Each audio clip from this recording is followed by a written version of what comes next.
hermanos, en esta mañana, en el nombre glorioso del Señor, a nuestro pastor Santiago, nuestro anfitrión en este lugar.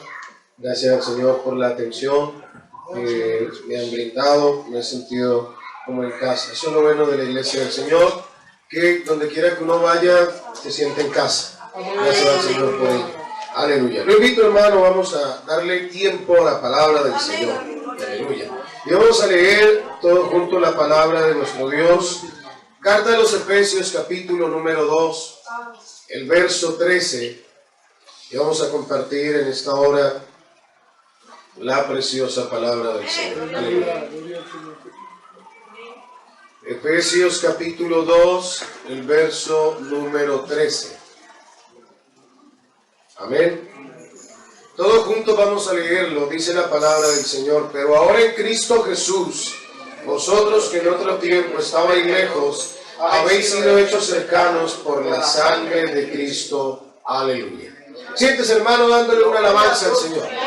Gloria a Dios. Ya hemos orado, así que vamos a meditar en la palabra del Señor. Desde el día de ayer tenemos unos temas preciosos y hoy seguimos con un tema muy especial, y es la relación de la sangre de Jesús con el nombre de Jesucristo. Porque todo esto tiene una relación maravillosa, y pues en este día vamos, con la ayuda de nuestro Dios, a analizarla, a aprender un poco más acerca de ello, pero para poder de alguna manera entender un poco acerca de lo que es la obra del Calvario, de lo que ocurrió en la cruz, de lo que es lo que Cristo hizo. Es necesario, como el día de ayer hablábamos, remontarnos a las Escrituras. Pero en este caso, una vez más, a las Escrituras del Antiguo Pacto, para poder ver lo que se dijo atrás y poder entender, y cuando miremos a la cruz, realmente poder comprender qué fue lo que ocurrió en la cruz del Calvario. Para eso vamos a leer uno de los libros favoritos de la lectura cristiana, libro de los Números, capítulo 19, los primeros 3 versos. Vamos a leer la palabra de Dios. Este es uno de los libros que más gusta leer a la iglesia. Aleluya.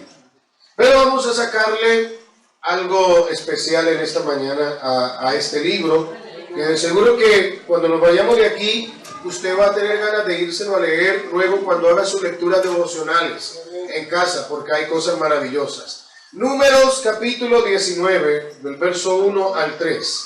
Dice la palabra del Señor: y habló el Señor a Moisés y a Aarón diciendo: esta es la ordenanza de la ley que el Señor ha prescrito, diciendo: di a los hijos de Israel que te traigan una vaca alazana perfecta, en la cual no haya falta, sobre la cual no se haya puesto yugo, y la daréis a Eleazar el sacerdote, y él la sacará fuera del campamento y la hará degollar en su presencia. De todos los ritos, de todos los sacrificios, de entre todas las cosas que Dios le dio al pueblo de Israel para que ellos ministraran delante suyo, este asunto de la vaca roja es uno de aquellos que los mismos judíos denominan como algo que no entienden por qué. Hasta el día de hoy todavía no entienden el porqué de esta vaca, la razón que tiene que ver con todo este sacrificio, y lo consideran un decreto divino del que pues no hay manera de preguntar y no hay una respuesta. Dicen los sabios que ni aún Salomón sabía la respuesta de por qué este sacrificio. Y aún a día de hoy los sacerdotes, los rabinos, no saben responder el porqué de este misterio, pero a ellos les falta algo que la iglesia del Señor tiene, y es la revelación, amén, de la palabra de Dios. Pero vamos a analizar un poco estos pasajes y vamos a ver el por qué tenía que ocurrir esto, y luego nos vamos a ir al nuevo pacto para ver la relación que tiene esto con el Señor de gloria. Y lo primero que nos dice este pasaje es que se necesitaba una vaca alazana. ¿Y qué era una vaca alazana? ¿Qué entendemos por alazán? Un color rojo, bermejo, el color rojo, rojizo, que en en ciertos aspectos es un poco anaranjado en algunos casos, como alguien que tiene el pelo rojo.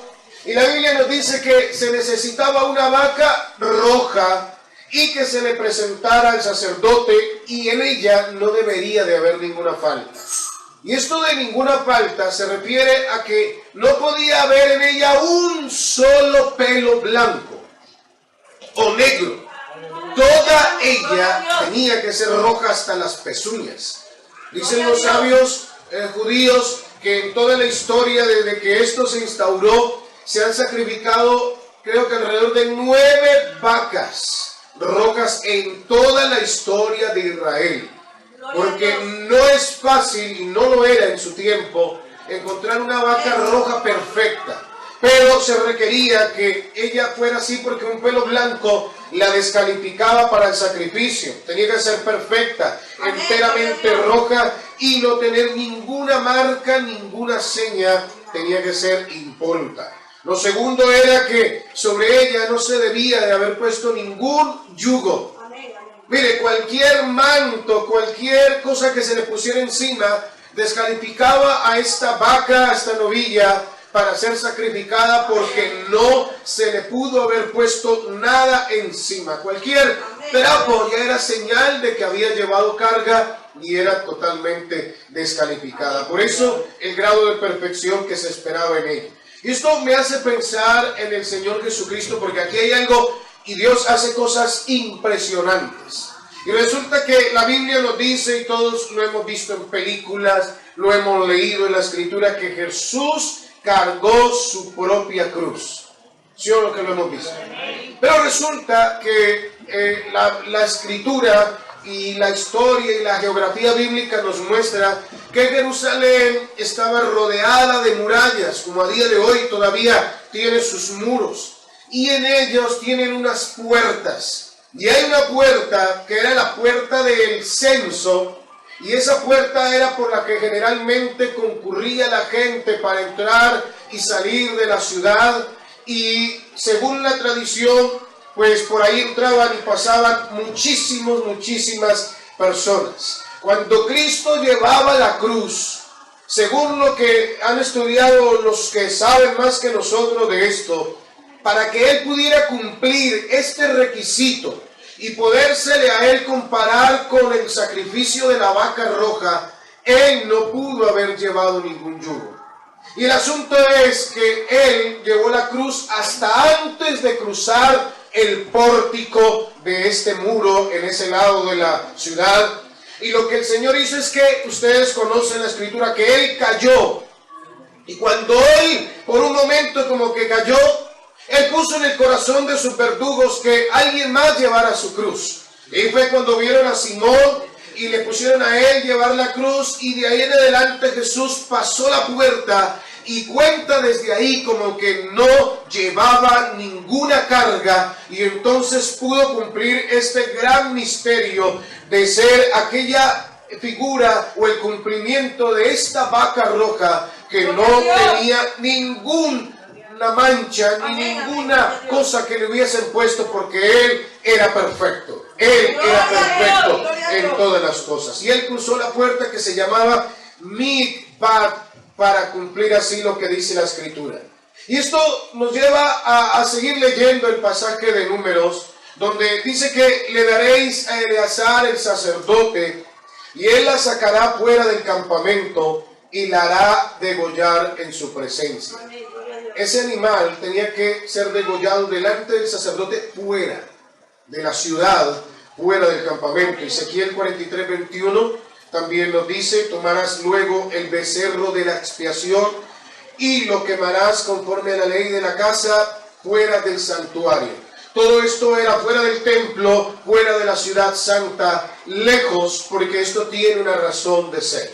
Y es que este animal era sacrificado por el pecado, por la muerte, y todo lo que tuviera relación con esto tenía que ser hecho fuera de la ciudad. No podía ser dentro porque era contaminación. Y entonces se llevaban la vaca roja al monte de los olivos y la ponían mirando hacia el templo, hacia la puerta oriental, y los sacerdotes abrían todas las puertas de la casa del Señor, y entonces degollaban este animal y luego lo quemaban, y la sangre la reservaban para lo que Dios tenía establecido con ellos. Y esto lo cumplió el Señor Jesús a cabalidad cuando Él fue sacado de la ciudad para ser crucificado. Y Él fue llevado a un lugar, y aquí quiero decirle algo que a veces nosotros, por continuar en la tradición popular, seguimos pensando. Ese lugar al que fue llevado Él se llamaba el Gólgota. Y ese lugar, ese nombre, que en griego es cranión o como cráneo, y ahí viene la palabra cráneo, no es una montaña donde se vea una calavera en sí mismo. No era que tuviera forma de cráneo o forma de calavera. En el hebreo es Golgolet, y esto significa conteo de cabezas o el contar personas. De ahí que la puerta que se encontraba enfrente era la puerta del censo, porque era la puerta donde se hacía el conteo de cabezas. Y ahí delante estaba este monte, y a ese lugar fue llevado el Señor, al lugar del Golgolé, donde todos los que pasaban lo podían mirar a Él y podían verlo a Él colgado en esa cruz, porque era un lugar bastante concurrido. Y ya que era un lugar fuera de la ciudad, frente a la puerta del conteo, sobre el lugar oriental, justo delante de la puerta del santuario, eso es algo que vamos a ver más adelante, que es maravilloso, hermano, la revelación de la palabra del Señor. Porque esta vaca tenía que ser adquirida por el precio que tenía y por la tesorería del templo. No se compraba por un donativo, no se compraba porque tal vez alguien decía, yo quiero regalar para que la compren. Este dinero salía enteramente de la tesorería del templo. Y el Sanedrín compró a Jesús por 30 piezas de plata. Y ese dinero se lo dieron a Judas Iscariote. Y ese precio fue el que pagaron por Jesús. Y ese dinero salió de la tesorería porque era necesario que se cumpliera lo que estaba escrito. Así como la vaca había que comprarla a precio de tesorería, de la misma manera a Jesús lo compraron por 30 piezas de plata que salieron de la tesorería del templo. Porque todo esto apuntaba hacia ese animal que era sombra de Jesucristo. Ahora, ¿por qué tenía que ser roja? Ella tenía que ser sin mancha, sin defecto, perfecta. Y Jesús cumplió todos esos requisitos porque Él es sin mancha, Él es perfecto, no tiene pecado. Pero la pregunta que surge, ¿y por qué entonces no blanca? Hubiese sido más bonita, una vaca blanca, bien bonita, bien blanca ella, perfecta. Y eso es algo que ni los rabinos a día de hoy se suelen explicar. Se pregunta a todo el mundo por qué es blanca, si esto más bien habla de la pureza, sin pecado, y ya que era por esa razón que iba a morir, pues ¿por qué no una vaca blanca? Y es que en la palabra de Dios el blanco está relacionado con la pureza, con lo santo, con lo limpio, con la verdad, con la vida. El negro está relacionado con la muerte. Y el rojo, que en este caso era el color de este animal, está relacionado con el pecado. Y justamente esa es la razón. Los rabinos no entienden por qué esto, y es más, había algo particular. La Biblia dice que Él fue hecho pecado por nosotros. El castigo de nuestra paz fue sobre Él, y el peso de la ira de Dios cayó sobre Él. Y era que este animal, cuando era sacrificado, hacía impuro al que lo realizaba el sacrificio de este animal. Pero a la vez, el rociar las cenizas de este animal con agua purificaban al pueblo y convertían en impuro al que hacía el sacrificio. Y es que eso es lo que pasó con Jesús. Jesús purificó nuestros pecados y sobre Él cayó nuestro pecado y toda nuestra maldad. Y por eso los rabinos no lo podían entender. ¿Por qué roja? ¿Por qué tenía que ser de este color? Porque ella tomaba sobre sí los pecados del pueblo. Toda la impureza, toda la maldad caía sobre ella y no podía ser blanca. Tenía que ser roja porque era símbolo del pecado. Y 2 Corintios 5:21, la palabra del Señor nos dice: al que no conoció pecado, por nosotros lo hizo pecado, para que nosotros fuésemos hecho justicia de Dios en él. Entonces Él cargó y Él terminó convirtiéndose en una vaca roja. Y Él se convirtió en rojo, manchado por nuestro pecado, por nuestra maldad, para cumplir así lo que estaba establecido. Y es que no se quema algo que es perfecto. No se sacrifica algo que es perfecto. Es una vaca perfecta, pero de color rojo. Era un animal perfecto, pero que representaba el pecado, representaba la imperfección. Y por eso era necesario quemarla, porque el pecado se limpiaba y se tenía que limpiar fuera de la santa ciudad. La Biblia lo dice en Isaías 53:6, todos nosotros nos descarriamos como ovejas, cada cual se apartó por su camino, mas Jehová cargó en él el pecado de todos nosotros. Y sacándolo a Jesús de la ciudad, para que muriera fuera de la ciudad, porque sobre él estaba puesto el pecado de la humanidad, era necesario que él muriera fuera de las puertas de la ciudad. Esto es importante porque había algo especial, y es que en el texto que hemos leído de Números, dice que la vaca era presentada delante del sacerdote para que él la examinara, para que él la mirara y pudiera ver su perfección, para que él de alguna manera pudiera aprobar su sacrificio. Y Jesús fue presentado delante del Cohen Gadol, del sumo sacerdote, para que lo examinara. La noche que lo arrestaron, lo llevaron delante del sumo sacerdote antes del sacrificio. Y este hombre lo miró, le preguntó, le indagó y fue puesto delante de Caifás para que lo aprobara. Pero Caifás no lo podía aprobar, porque Caifás era un hombre que no tenía su corazón rectamente delante de Dios. Pero la vaca tenía que presentarse delante del sacerdote y él inspeccionarla y mirarla. Pero ¿sabe una cosa? Si la Biblia hubiese dicho que únicamente dependía del sumo sacerdote la aprobación, entonces quizá probablemente hubiese sido un impedimento para que Jesús fuera a la cruz. Pero gracias a Dios no dependía únicamente de él. Él fue llevado a la cruz, los romanos lo ejecutaron y él cumplió el requisito. Él fue examinado por el sumo sacerdote para cumplir lo establecido en la palabra de Dios, que lo vieran y no fuera hallado en él ninguna falta. Por eso Pilato, cuando lo miró, dijo: yo me lavo las manos porque no veo ninguna falta en él, no veo ningún pecado en él. Y fue aprobado. Se le miró y no se le encontró ningún pelo blanco. Todo en él estaba perfectamente como la Biblia lo esperaba. El número 19, vamos a leer el verso 16. Nos dice la palabra del Señor: luego tomará el sacerdote madera de cedro e hisopo y escarlata y lo echará en medio del fuego en que arde la vaca. Con la mano derecha se tomaba a la vaca y la degollaban con la mano izquierda.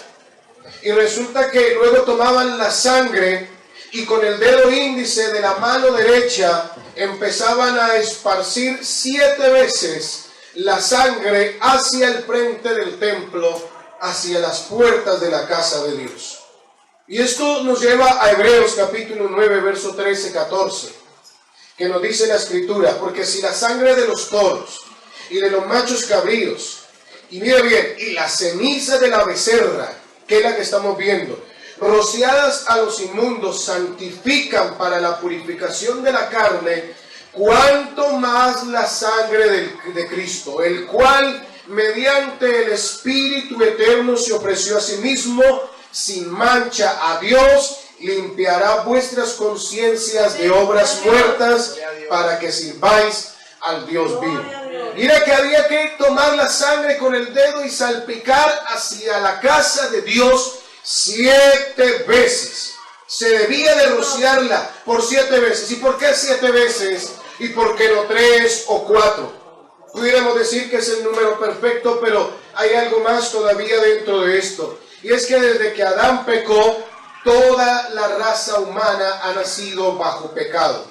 Y por eso era necesario rociar 7 veces, una por cada día de la semana de la creación, una por cada milenio de la creación, porque según el calendario judío estamos rondando el año 7000 de la creación de Dios, y era necesario purificar todas las generaciones, toda la raza humana desde el principio, y por eso se lanzaba la sangre 7 veces en relación al pecado de la humanidad.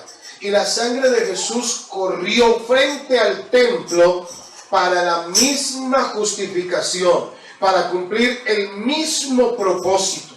La sangre de Jesús no se perdió y cumplió un propósito maravilloso. A día de hoy, unos investigadores ya hace varios años excavando han encontrado, dicen ellos, el arca del pacto de la que tanto se ha hablado y se ha especulado y se ha ido buscando y nadie la encontraba, y dice que la han encontrado justo debajo del lugar donde Cristo fue crucificado.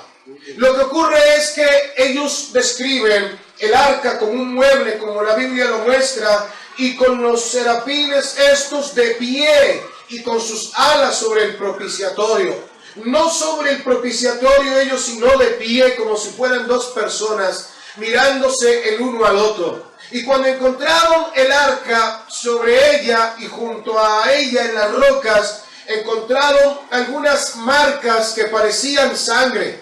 Cuando indagaron esto, hicieron las pruebas pertinentes, descubrieron algo maravilloso. Y es que resulta que todo ser humano nacido en este mundo tiene 46 pares de cromosomas. 23 del padre, 23 de la madre, que es lo que lo conforman a usted y a mí. Pero resulta que la sangre encontrada en aquel lugar le faltaban 23 pares de cromosomas. Y cuando siguieron indagando, los cromosomas que encontraron eran del género femenino, no eran de varón. Esta sangre que hallaron no era como la sangre nuestra, era una sangre diferente, una sangre especial. Y es que según ellos miraron, la sangre corrió por el madero y después del terremoto bajó por las grietas y cayó sobre el propiciatorio, y se cumplió lo que la palabra dice, que la sangre tenía que ser puesta, rociada en el templo, sobre el propiciatorio, para que el sacrificio pudiera satisfacer la demanda de Dios. Todo se cumplió a cabalidad, porque la Biblia lo dice así. El velo tenía que ser abierto. Una vez la vaca iba a ser sacrificada, se abrían las puertas y el velo tenía que ser movido. Y por una razón, Dios tenía que aprobar el sacrificio, tenía que ver el sacrificio. Y entonces el velo, al ser tan grande, se dice que tenía aproximadamente este grosor, el velo que separaba el lugar santo del lugar santísimo. Dicen que había una piedra de alrededor de casi 30 toneladas que lo mantenía sujeto para que no se cayera, porque un velo de ese tamaño de verdad que tendría que pesar mucho, y lo único que podían hacer era desplazarlo. Pero la Biblia nos dice que el velo se rasgó de arriba abajo, permitiendo que el día que Cristo murió en la cruz del Calvario, Caifás pudiera mirar dentro del santuario, dentro del lugar santísimo, validando el sacrificio. Tenía que mirar él, la tradición lo decía, él tenía que mirar hacia ese lugar y así validar el sacrificio. Y la Biblia nos dice en Mateo 27, versos 50 y 51, que Jesús, habiendo otra vez clamado a gran voz, entregó el Espíritu. Verso 51. Y he aquí el velo del templo se rasgó en 2, de arriba hacia abajo, y la tierra tembló y las rocas se partieron. La piedra que sostenía, y esto se ha dicho desde entonces, que pesaba tanto, cuando vino el terremoto, esta piedra se desplazó de su lugar y lo que hizo fue provocar un estruendo tan grande Imagínese usted una piedra de ese tamaño, el ruido que puede provocar si cae de golpe en algún lugar determinado. Y esto hizo entonces que todos los que estaban mirando a Jesús, todos los que estaban contemplando el sacrificio en la cruz, y el sacerdote, después de oír el estruendo en el templo, giraran hacia el templo a ver qué era lo que pasaba. Y cuando voltearon a ver el templo, la cortina se había rasgado. Todos pudieron mirar hacia adentro del santuario y entonces pudieron comprobar una cosa. ¿Por qué tenían que mirar dentro del santuario? Porque cuando se estaba en el lugar santísimo, se estaba delante de la presencia de Dios, cara a cara con Dios. Y eso era estar delante del Dios Todopoderoso, como Moisés lo estuvo en algunas ocasiones. Y esto lo único que significa era que por la posición en la que se encontraba Jesús, hacia el templo, directamente hacia el santuario, después del estruendo, y que se abrieran las puertas, todos voltearon a mirar y tuvieron que reconocer, sin saberlo, que el que estaba en la cruz mirando hacia el templo era el mismo Dios del santuario. Estaban viendo a Dios cara a cara cuando miraban hacia ese lugar santísimo. ¿Saben qué es lo que pasa? Jesús clavado en la cruz. Lo que le digo con eso es: yo soy el que soy. Y Él mismo rasgó el velo para que todos pudieran mirar detrás del velo. Y por eso el soldado exclamó: verdaderamente, este es el Hijo de Dios. Verdaderamente el que estaba en la cruz, a ese soldado se le reveló que el que estaba en la cruz no era cualquiera. Se rasgó el velo de su carne y todos pudimos ver que el que estaba dentro era Dios mismo.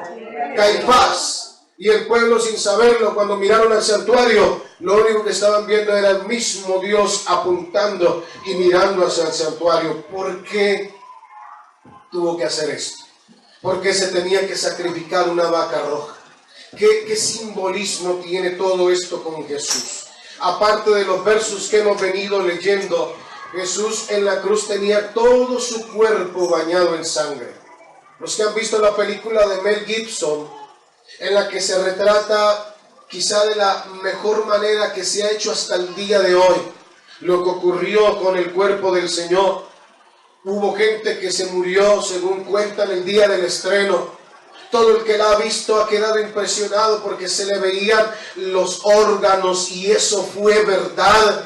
Su cuerpo entero, de pies a cabeza, quedó totalmente desfigurado porque lo castigaron exageradamente. Y es que era necesario que Él fuera rojo como la vaca, rojo porque Él fue hecho pecado por culpa nuestra.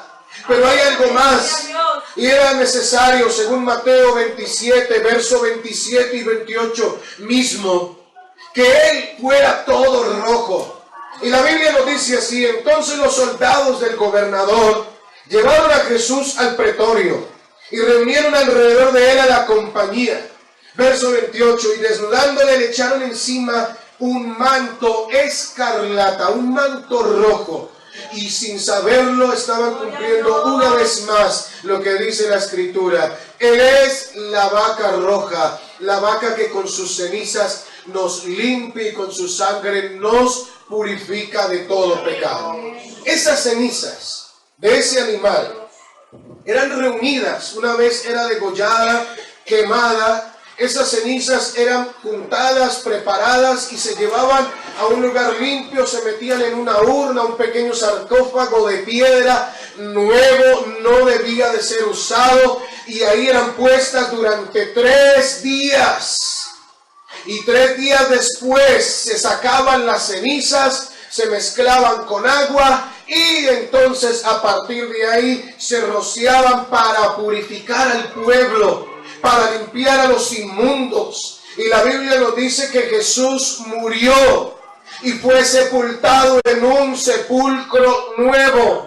y estuvo allí 3 días. Y al tercer día resucitó como estaba escrito, y su cuerpo, al ser resucitado, se convirtió en aquellas cenizas que nos limpian y nos santifican y nos dan vida nueva. Ese sepulcro pertenecía a un hombre rico. ¿Y sabe dónde estaba ese sepulcro? Para los que hayan viajado a Israel, está ahí al lado del Monte de los Olivos. Y es que el Monte de los Olivos está justo mirando frente hacia el santuario, donde se sacrificaba la vaca roja. Allí fue puesto el Señor de gloria en un sepulcro 3 días.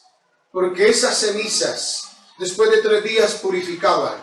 Y Jesús, después de 3 días, nos dio vida nueva, nos dio vida eterna y nos entregó la salvación. Otra cosa que se cumple en él de la vaca roja y se cumple en Cristo, Números 19:6, nos dice la palabra: luego tomará el sacerdote madera de cedro e hisopo y escarlata y lo echará en medio del fuego en que arde la vaca. La madera de cedro se usó en la construcción del templo y luego se cubría de oro. Y por eso muchos de los utensilios, aún el arca y las tablas que encerraban el santuario en el desierto, eran hechas de madera de cedro cubierta de oro. Y la Biblia nos dice en el Evangelio de Juan, capítulo 2, versos 18 y 19. Y los judíos respondieron y le dijeron: ¿qué señal nos muestras, ya que haces esto?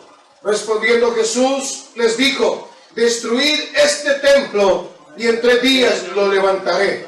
El pedazo de madera de cedro que se echaba al fuego representa a Jesús, representa el cuerpo, la naturaleza de Cristo semejante a la nuestra, porque era necesario que Él fuera como nosotros, pero sin pecado. Y ese trozo de madera lo representa a Él. El hisopo, que también se tiraba con la madera, era una hierba seca que había en aquellas tierras, un rastrojo similar al orégano.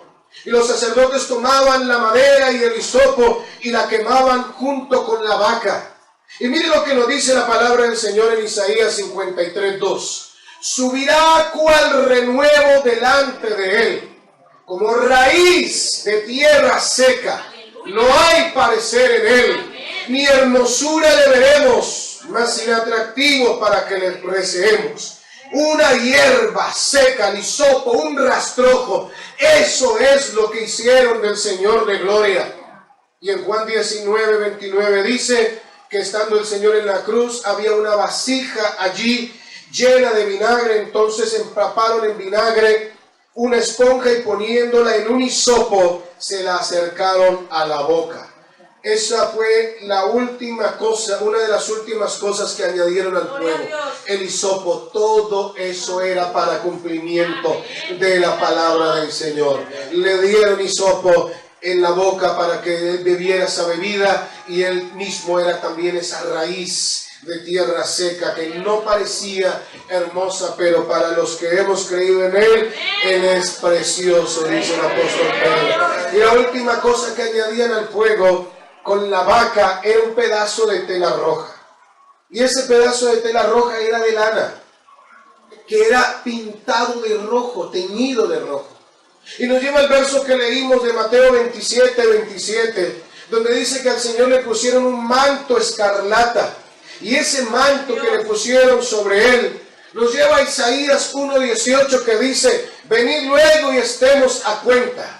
Si vuestros pecados fueren como la grana, como la nieve serán emblanquecidos. Si fueren rojos como el carmesí, serán o vendrán a ser como blanca lana. El manto rojo que le pusieron al Señor Jesús es 100% parte de la profecía. Y así sucedió y se cumplió el escrito. Es que Jesús tenía que derramar toda su sangre. Y como la vaca la degollaron para derramar toda su sangre, a Jesús le tenían que herir de tal manera que en él no podía quedar una sola gota de sangre. Todo él era rojo por su culpa y por la mía. Todo él fue vestido de rojo. teñido de rojo, el cordero sacrificado. Le pusieron sobre él un manto carmesí, es decir, una lana sumergida en tinte rojo. Jesús es el cordero que quita el pecado del mundo, sacrificado en un monte, mirando hacia el santuario, al lugar santísimo, cumpliendo cada una de las profecías y las señales de la vaca roja, y con eso darnos vida eterna. Por eso este sacrificio tiene mucho que ver con Cristo y nos lleva hacia algo muy grande, y es la figura de la sangre y el nombre de Jesús. El día de ayer terminamos hablando del nombre de Jesús, y para allá vamos en esta mañana, porque esa vaca una vez moría, sus cenizas, el propósito era eliminar la impureza que en principio era causada en contacto por los muertos, es decir, el contacto con la muerte, y de esta manera poder purificar, santificar a aquel que venía al santuario. Era de alguna manera un simbolismo de eliminar los efectos de la muerte. Cuando Cristo muere y resucita, Pablo dice a 1 Corintios, primicia es de los que durmieron. Él ha resucitado, y con la resurrección de Cristo, Él lo que ha hecho es eliminar todos los efectos de la muerte sobre nosotros, la segunda muerte sobre nosotros. Por eso Él dijo, oh muerte, yo seré tu muerte, porque Él es la vaca roja. Un día seremos resucitados o transformados para estar siempre con el Señor. Los judíos no lo entienden, Salomón no lo entendió, pero los que estamos aquí se nos ha revelado que este misterio de la vaca es Cristo el Señor. Sus cenizas redimían, salvaban del efecto de la muerte. La resurrección de Cristo nos da vida eterna para la gloria del Señor. Aleluya. Todos. Yo no sé si hay alguien que no esté bautizado, y quiero dirigirme a usted. Y al que está bautizado, que el Señor nos siga abriendo el entendimiento. Todos, a partir de ese día, si alguien quiere ser limpiado, si alguien quiere vida eterna, tiene que ser lavado con las cenizas de la vaca. En este caso, con la sangre de Jesucristo, para poder ser salvo. Sin el lavamiento por la sangre del Cordero de Dios, no hay perdón de pecados para nadie. Y es triste que alguien pueda rechazar esto. Mi padrastro, que murió hace unos 10, 12 años por ahí, recuerdo que mientras estaba ya en los últimos días de un cáncer, le digo yo, oye, ya que no hay vuelta atrás, ¿por qué no le entregas tu vida al Señor? Bautízate.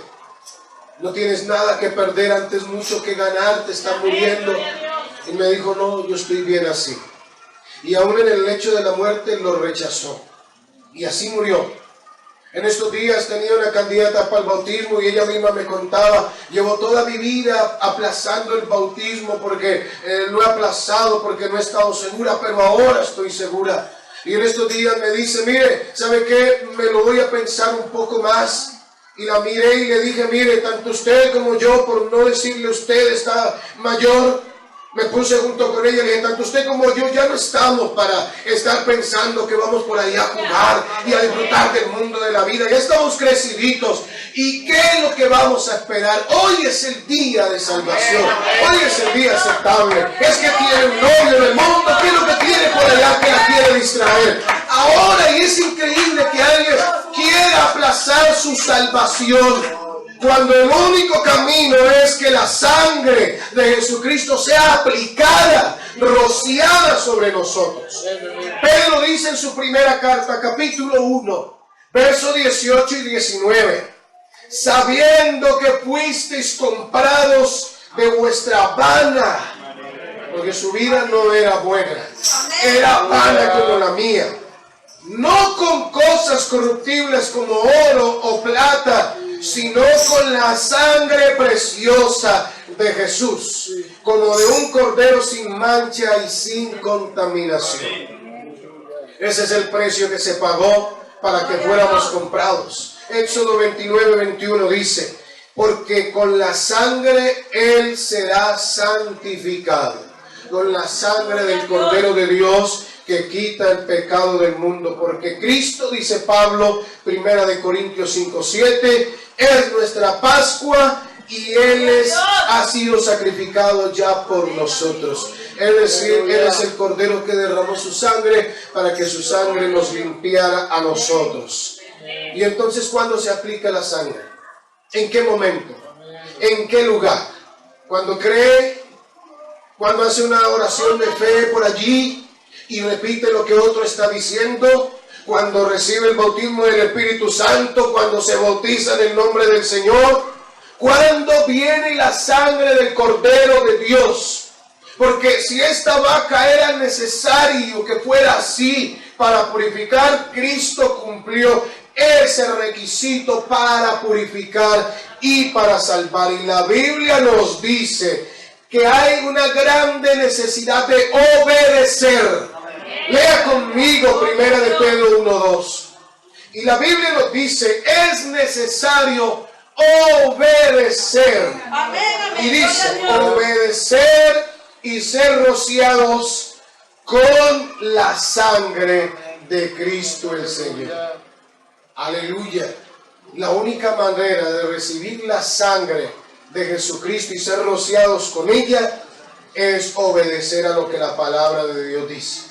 Porque cuando el Señor en la cruz fue puesto y la sangre cayó por tierra, nadie la recogió en una taza o en una urna para guardarla y durante 2000 años que llevamos irle haciendo a cada uno con el dedo, esparciendo para que entonces la sangre le limpiase. Es más, ya se hubiese secado a muchísimo tiempo. Esa sangre fue absorbida por la tierra alrededor de la cruz y allí quedó. No hubiese sido suficiente aproximadamente 5 litros de sangre en el cuerpo humano, no hubiera alcanzado para los millones de cristianos que hemos creído al Evangelio durante estos 2000 años de historia. Entonces, ¿de qué manera? ¿Cómo se aplica la sangre del Cordero de Dios a mi vida? El Señor lo resolvió de una manera sencilla y práctica para nosotros desde el día en que Él murió en la cruz del Calvario. Levítico capítulo 17, vamos a leer el verso 11 y una porción del verso 14. Todas las funciones que desempeña la sangre están en el nombre de Jesucristo el Señor.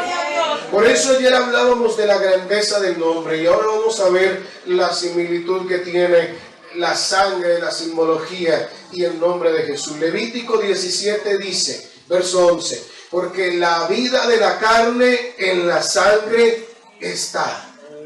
La vida está en la sangre.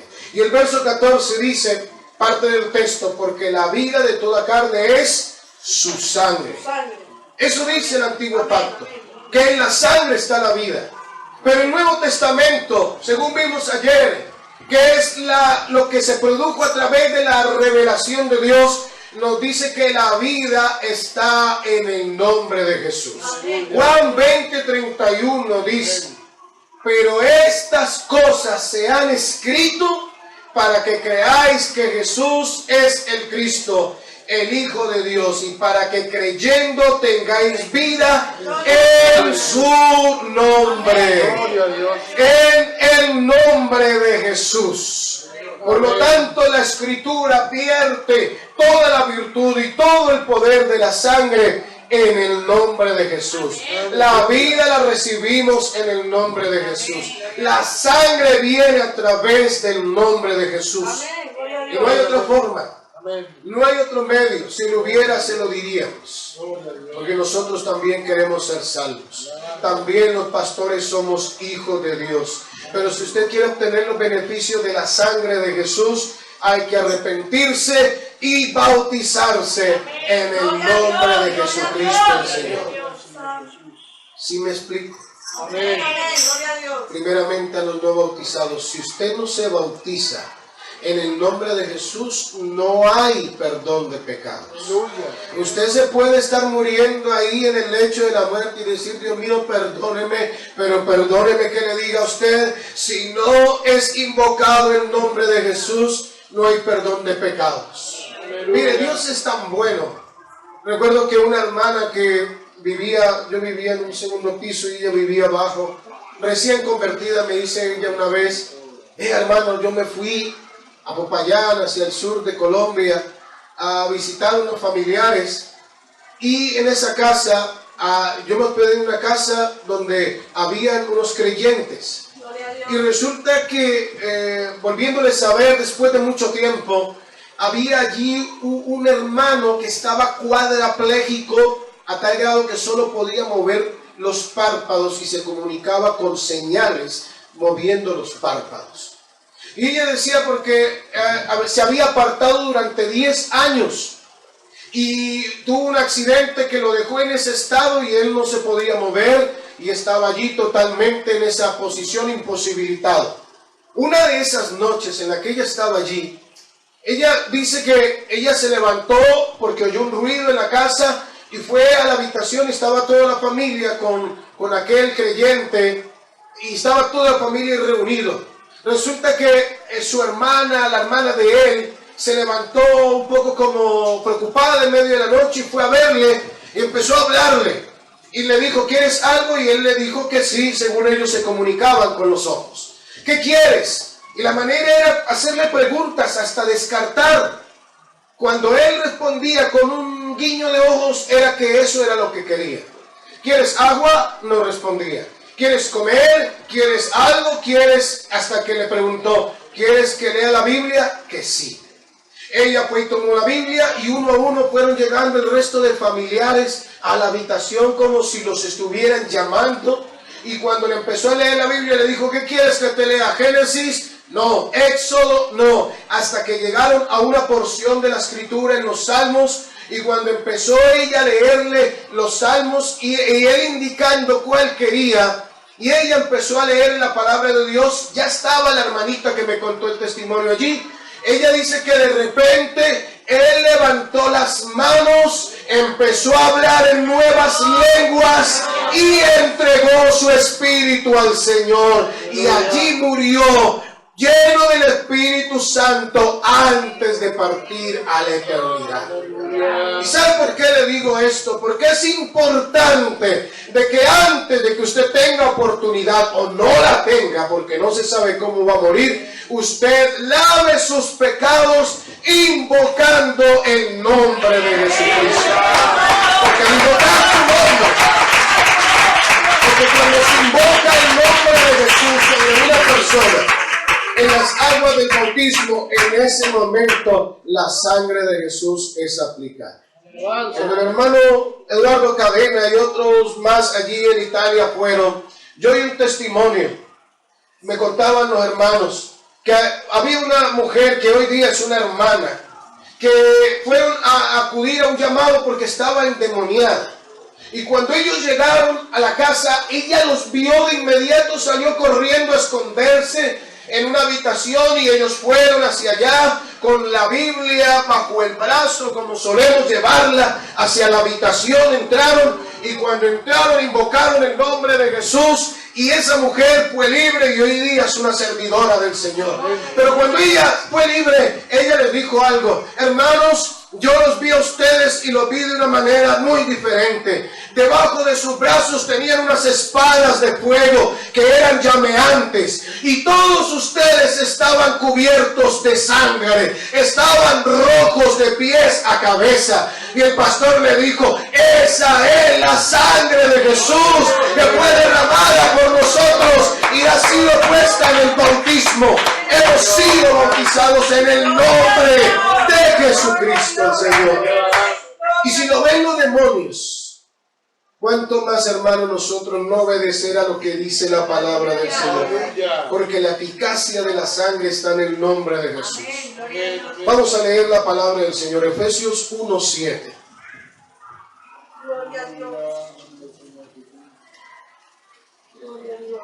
Dice: en quien tenemos redención por su sangre, el perdón de pecados, porque es en la sangre de Jesús que está el perdón de pecados. Pero miren lo que dice Juan, primera de Juan 2, verso 12. Primera carta de Juan, capítulo 2, verso 12. Os escribo a vosotros, hijitos, porque vuestros pecados os han sido perdonados, ¿cómo? Por su nombre. Pablo dice que en la sangre de Jesús hay redención, perdón de pecados, hay redención, y Juan nos dice que es por su nombre. ¿Por qué? Porque su sangre está en el nombre de Jesucristo. Apocalipsis 1:5. Dice la palabra, el que nos amó y nos lavó de nuestros pecados con su sangre. Aleluya. Y vamos a leer otra porción. Primera de Corintios 6:11. Primera de Corintios 6:11 dice la palabra, y esto erais algunos, mas ya habéis sido lavados, ya habéis sido santificados, ya habéis sido justificados en el nombre del Señor Jesús y por el Espíritu de nuestro Dios. ¿A cuántos ya le invocaron el nombre de Jesús? Levante su mano. A los demás quiero decirle, pídale al Señor que le invoquen su nombre.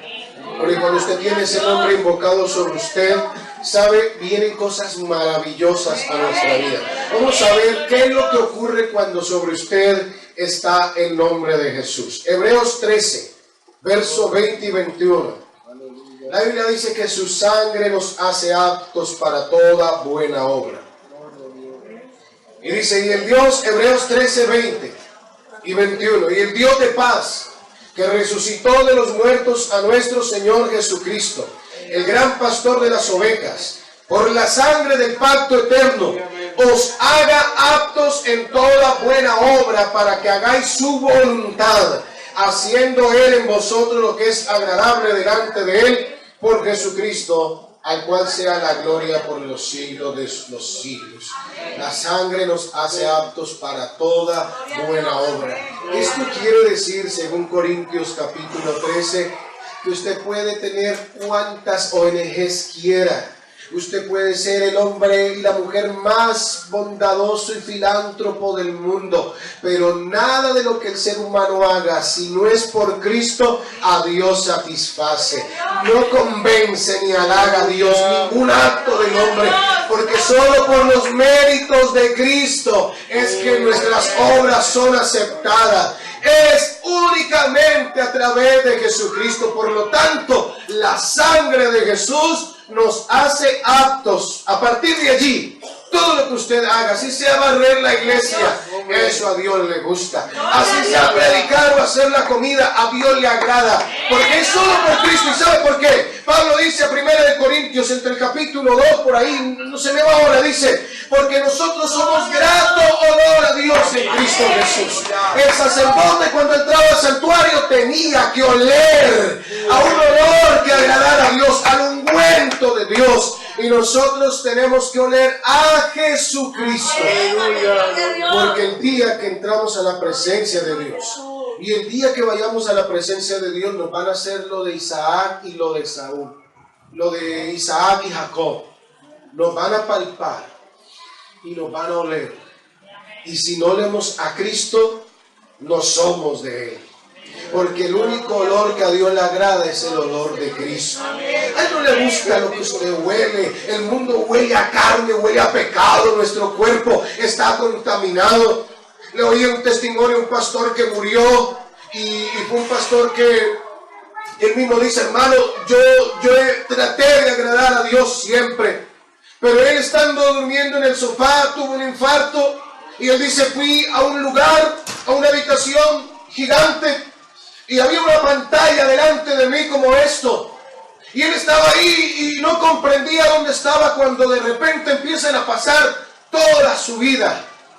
Y él empieza a ver una escena donde entró una familia pobre. Él decía, yo tenía una iglesia muy grande. Y entró una familia pobre a la iglesia. Y entraron y se quedaron atrás y nadie les atendió. Y lo que hicieron fue sentarse en un rincón. Y él decía, yo no los miré con desprecio. Simplemente los miré y dije, ¿qué hace esta gente allí? Pero luego entraron unos hermanos adinerados y él dijo, hermano, yo no iba detrás del dinero, lo dijo después del testimonio, simplemente los traté bien porque eran hermanos conocidos y que eran de bendición para la iglesia con sus aportes, pero Dios me señaló por eso y me empezó a hacer culpable de eso y empecé a sentir una culpa sobre mí, decía, y de repente apareció otro hombre cerca de él y sin mediar palabra y sin tregua alguna fue lanzado a un lugar donde solo se oían sus lamentos. Y él decía, empecé a temer por mi lugar, donde iba a ir a parar. Y después de mostrarme todo me dijeron, tú eres culpable y no tienes lugar con el Señor. No verás al Señor de la gloria. Y él empezó a llorar y a tratar de justificarse. Y después de un momento le dijeron que le iban a dar una oportunidad. Y él cuenta que mientras él volvía de fuera del planeta. Él decía, yo venía como si viniera de otro planeta, algo así lo describió. Y que cuando entró a la atmósfera de la tierra, él dice, empecé a sentir un olor horrible de podredumbre y nauseabundo. Y él le preguntó al mensajero que lo traía de vuelta y le dijo, ¿qué es este olor? ¿Por qué huele así? Dijo, ese es el pecado del mundo, ese es el pecado que hay en la tierra, así huele el mundo delante de Dios. Por eso la Biblia dice en los Salmos que Dios está airado contra el pecador que no se arrepiente. Es necesario arrepentirse y ser lavado con la sangre de Jesús para que ese olor se vaya y seamos un grato olor a Dios en Cristo Jesús. Hechos capítulo 20, verso 28. Dice que hemos sido ganados por la sangre del Mesías. Verso 28 dice, para apacentar la iglesia del Señor, la cual Él ganó por su propia sangre. La iglesia, usted fue ganado por la sangre de Jesús, porque el pacto que estamos nosotros viviendo fue ratificado y firmado con sangre. Y según Hebreos, es necesario de que muera el testador. ¿Y quién fue el que hizo el pacto en la antigüedad? Lo leímos ayer según Jeremías, Dios. Y no podía morir otro sino el que lo dio. Y según Marcos 14, 24 dice, y les dijo, esto es mi sangre del nuevo pacto, que por muchos es derramada. Esa sangre fue derramada y con esa sangre se firmó y podemos nosotros cobrar el pacto, cobrar la herencia. Hemos sido coherederos con Cristo, ya que el testador murió y hemos sido hechos partícipes. Por eso Hebreos en el primer capítulo dice, yo y los hijos que Dios me dio, porque era necesario que Él participara de carne y de sangre para poder salvarnos. Colosenses 1:14 dice que tenemos perdón de pecados por la sangre de Jesús. Colosenses 1:14 dice, en quien tenemos redención por su sangre, el perdón de pecados. Hebreos 9:22, porque sin derramamiento de sangre no hay remisión de pecados. Hemos sido hechos salvos por la sangre de Jesús. Zacarías 9:11 dice, y tú también por la sangre de tu pacto serás salvo. Yo he sacado tus presos de la cisterna en que no hay agua. Qué promesa más maravillosa. Nos sacó Dios. ¿De dónde nos sacó usted Dios? ¿Sabe de dónde me sacó a mí Dios? Yo debería de estar muerto hace muchos años. Yo pertenecía a una de las bandas más peligrosas de Cali en aquellos, hace ya 24 años que fui bautizado.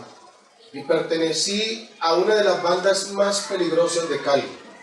Éramos más de 50 muchachos. Matamos a mucha gente y también nos mataron a muchos. Y poco a poco fueron muriendo mis amigos por la delincuencia, por las balas de las milicias urbanas, por las balas de las otras bandas. Las drogas nos consumieron. Yo practicaba el satanismo. Tenía un libro de brujería así de gordo. Odiaba a Dios. Oía música de misa negra. Tenía el pelo largo. Hundido totalmente en las drogas. Cuando iban los cristianos a hablarme de Dios, yo me fumaba la marihuana en las hojas de la Biblia. Hasta ahí me había hundido yo. Me iban ustedes a hablar y les echaba el humo en la cara y les decía, váyase de aquí. Eran una burla para mí.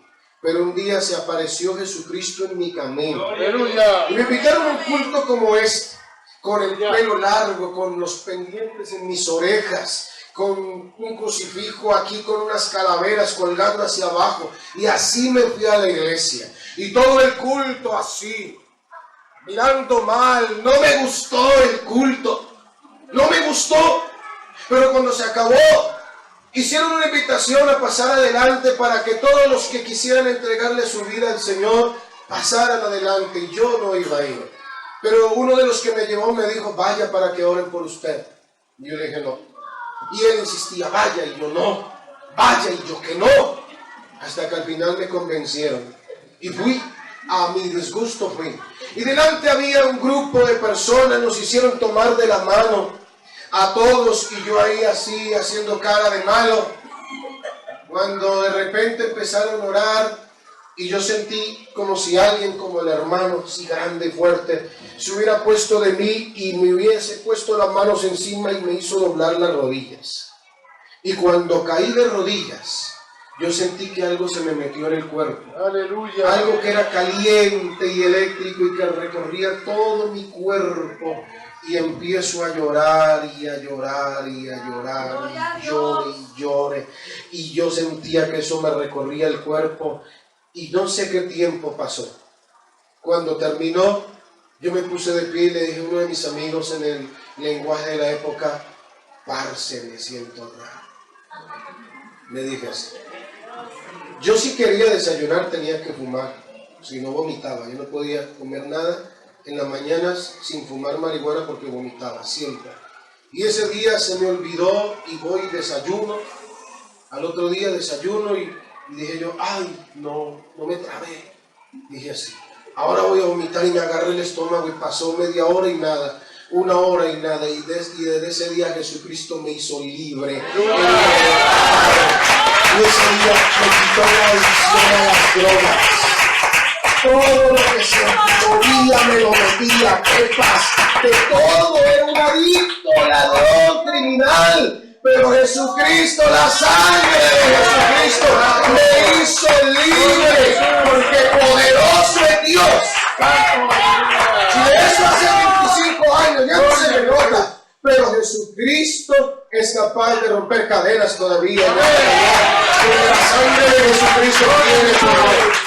Porque hemos sido hechos reconciliados por la sangre. Colosenses 1:20 dice la palabra del Señor, que por medio de ella, de la sangre, reconciliar consigo todas las cosas. Aleluya. Las que están en la tierra, las que están en los cielos, haciendo la paz mediante la sangre de su cruz. Era necesario que Él fuera esa vaca, porque esa sangre ha puesto paz en todos los universos, en todos los mundos que Dios ha creado. Miren, los hijos de Dios somos muchos. Esto es muy grande, hermano. Cosas que ojo no vio, ni nadie ha visto, ni se ha imaginado, ni nadie ha oído. Dios tiene preparadas para los que le aman. El día que estemos delante de Dios, veremos la familia de Dios y el donde hay paz por medio de la sangre de la cruz del Calvario. Hemos sido redimidos. Hebreos 9:12 dice la palabra, por su propia sangre, con su propia sangre, entró una vez para siempre en el lugar santísimo, habiendo obtenido eterna redención. Apocalipsis 5:9, porque tú fuiste inmolado y con tu sangre nos has redimido para Dios. Mire, el privilegio. Una vez yo me compré la lotería en mis primeros años aquí en España y casi me la gano, la de diciembre, la de Navidad. Resulta que el que nos la vendió se la ganó. Al año siguiente le dijo a mi cuñada, tengo 2 billetes, escoja. Y mi cuñada cogió uno y él se ganó el otro, 2 años seguidos. Y yo casi me la gano, y yo vi siempre, cada año usted ve a la gente feliz en la televisión, tirando champaña y diciendo, me gané la lotería, y son felices.